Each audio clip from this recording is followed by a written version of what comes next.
오늘의 큐티 말씀은 데살로니가전서 2장 1절부터 16절입니다. 제목, 결코 헛되지 않은 바울의 사역. 먼저 앞뒤 문맥을 살펴보겠습니다.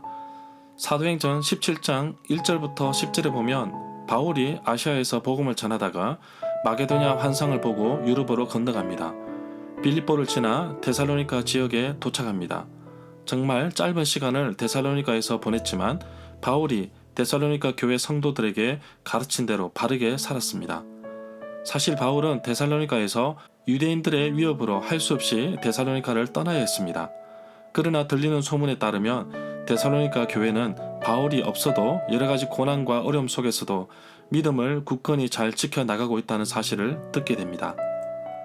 우상을 멀리하고 다시 오실 예수님을 기다리며 예수님의 말씀을 따라 살아가고 있는 데살로니가 교회 교인들의 소식이 지금 바울이 머물고 있는 고린도 지역까지 믿음의 소문이 퍼질 정도였습니다. 그런데 데살로니가에서 바울의 일행을 쫓아냈던 유대인들이 데살로니가 교회 성도들에게 좋지 않은 말로 현혹하고 있습니다. 바울은 돈을 뜯어내려고 거짓을 전파하고 있다. 바울은 자신의 생명에 위협을 느껴가며 복음을 전하였는데 유대인들의 주장은 거짓입니다. 바울은 자신의 생명까지 내어줄 만큼 섬기는 모습을 발견할 수 있습니다. 바울은 성경을 받으려 하지 않았습니다. 심지어 교인들에게 방해가 될까봐 밤낮으로 일하면서 생활비를 벌었다고 말하고 있습니다. 문단을 나눠보겠습니다. 1절부터 5절은 결코 헛되지 않은 바울의 사역, 6절부터 12절은 어머니의 심정으로, 13절부터 16절은 또 다른 감사 제목. 1절에 보면 바울은 데살로니가 전서 1장 9절에서 복음이 그들에게 들어가서 어떻게 반응했으며 어떻게 살았는지 잘 말해주고 있습니다. 복음 전가에는 헛된 것이 없습니다. 고린도전서 15장 58절에서도 주의 일에 더욱 힘쓰라고 격려하면서 주 안에서 수고가 헛되지 않는다고 말씀하고 있습니다. 하나님은 미련한 전도를 통하여 한 생명에게 복음을 전하십니다. 그 부르심에 순종하는 모든 분들을 축복합니다. 2절에 보면 바울은 데살로니가에 가기 전에 빌립보에서 고난과 모욕과 멸시를 당하였고 많은 사람들로부터 심한 반대를 받았다고 합니다. 바울이 마게도냐 환상을 보고서 드로아에서 배를 타고 빌립보에 이릅니다. 기도하러 가는 길에 괴롭히는 한 여자를 만나게 됩니다. 점치는 귀신 들린 여종인데 바울이 고치게 됩니다. 수익이 떨어진 여종의 주인의 고발로 바울과 실라를 많이 때린 후에 옥에 가둡니다. 바울은 자신이 겪은 일을 빌립보에서 받은 고난과 능욕이라고 표현하였습니다. 이미 바울이 활동한 내용을 설명하는데 회상하는 것입니다. 이미 바울은 빌립보에서 복음을 전하는 것 때문에 고난과 멸시를 당하였다고 말하고 있습니다. 이런 고난을 싸움이라고 표현하였고 그런 가운데 데살로니가 사람들에게까지 복음을 전한 것입니다. 오늘날 나도 이렇게 복음을 듣고 구원받을 수 있는 것은 누군가 복음을 전달했기 때문입니다. 목숨을 바쳐 복음을 전했던 믿음의 선배들의 헌신과 노력에 감사하고 나도 이제 복음을 흘려 보냅니다. 3절부터 6절 단락에 보면 바울이 사람들로부터 받았던 비방의 내용을 반박하고 있습니다. 위탁을 받았다는 표현을 다른 곳에서 바울은 기독교인들을 영적인 보물들을 가지고 있는 깨어지기 쉬운 질그릇에 비유하고 있습니다. 7절에 보면 바울에게는 권리가 없는 것이 아닙니다. 오직 스스로 너희에게 본을 보여 우리를 본받게 하려 함이라고 하였습니다. 마땅히 권위를 주장할 수 있는 표현을 패를 끼칠 터이나로 번역하고 있습니다. 사도 바울은 자신이 가진 권위보다 책임을 더 강조하고 있는 것 같습니다. 사도로서 권위를 주장해야 마땅하지만 도리어 유순한 자가 되어 아이를 양육하듯 대해 주었다고 합니다. 자신의 모든 권리를 포기하고 섬기는 것이 바로 헌신인 것입니다. 양육은 절대적인 헌신이 없이는 어렵습니다. 그래서 한 사람을 전도하고 양육하기가 쉬운 것이 아님을 깨닫습니다. 11절에 보면 아버지가 자녀에게 하듯 권면과 위로를 하였다는 의미로 해석할 수 있습니다. 바울은 7절에서 자신은 권위를 주장할 수 있었지만 도리어 데살로니가 성도들에게 유순하게 마치 유모, 어머니가 자기 자녀를 기른 것 같이 대하였다고 말하고 있습니다. 바울이 짧은 기간 동안 데살로니가에 체류하면서 데살로니가 교회를 모성적, 부성적 사랑으로 돌보았다는 것을 알 수 있습니다. 14절에 보면 바울이 데살로니가에 머물 때에 앞으로 받게 될 환난에 대해서 바울이 미리 전하였습니다.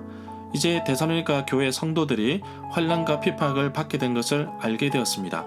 그 핍박과 환난은 사도행전 17장 5절에서 유대인들이 소동을 일으킨 사건으로 볼 수 있습니다.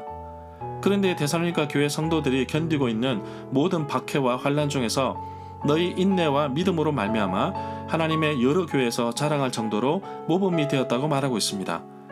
데살로니가 교회 성도들은 바울이 전한 복음을 하나님의 말씀으로 받아들였다는 사실은 곧 그들의 동족으로부터 많은 핍박과 고난을 견디어내는 능력을 주어 많은 유대에 있는 교회들에게 좋은 모범이 되었다는 사실로 봅니다.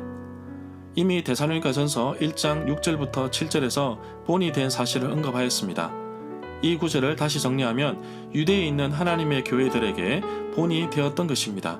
유대에 있는 하나님의 교회가 유대인들에게 고난을 받았던 것 같이 데살로니가 교인들도 동일하게 고난을 받았습니다. 동족에게 고난을 받았다고 기록하는데 사실 가족들의 반대나 고난이 더 심했을 것 같습니다.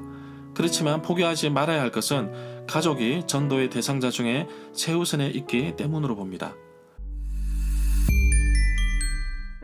절마다 상세한 설명과 구절에서 그리고 핵심 내용과 중심 줄거리는 네이버 블로그에 올려져 있습니다.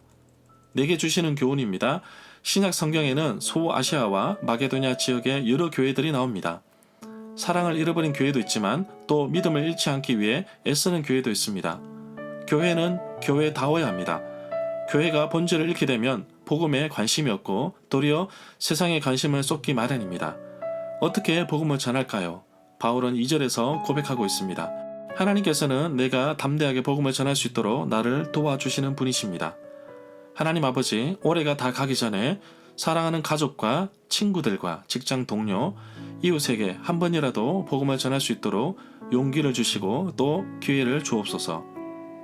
바울은 고백합니다. 사람들이 듣기에 좋은 말을 해서 사람들의 마음을 사거나 돈을 바라거나 탐심을 채우기 위해 거짓으로 행동하지 않았다고 하였습니다. 사람을 기쁘게 하는 것이 아니라 하나님을 기쁘시게 한다고 고백하고 있습니다. 나의 삶과 나의 행동이 정말 하나님을 기쁘시게 하는 것인지 다시 한번 되돌아보기를 원합니다. 때로는 나의 행동이 기도보다 성령보다 앞서설 때가 많았고 또한 남을 의식하며 살았고 남의 평판에 나의 행동이 바뀌는 모습도 보였습니다. 이제는 하나님만 생각하려고 합니다. 나를 부르신 하나님을 기쁘시게 하는 삶을 살기 원하고 또한 사람들은 나를 몰라주더라도 하나님은 나의 마음을 아시리라고 생각하며 내게 주신 사명, 기쁨으로 잘 감당하기를 원합니다. 내가 섬기는 교회에 정말 내 삶 전체를, 내 생명을 내어줄 만큼 아끼고 사랑하고 있습니까? 만약에 바울이 이렇게 물어본다면 정말 고민될 것입니다. 예수님은 나를 살리기 위해 자기 몸을 제물로 드려 나를 구원하였습니다. 그럼에도 불구하고 나는 자꾸 교회에 바라고 나의 불평을 쏟아내고 지체들을 힘들게 하지 않았는지 생각하게 됩니다. 모래가 조개에 들어올 때 아프고 힘들지만 받아들이면 진주가 되지만 그렇지 않으면 조개는 죽고 맙니다. 바울이 했던 헌신의 발자취를 되새기며 오늘도 내가 아끼고 사랑하는 교회를 위해 좀 더 기도하고 관심을 가지고 성도들을 사랑하고 돕고 섬기는 하루가 되기를 간절히 소망합니다.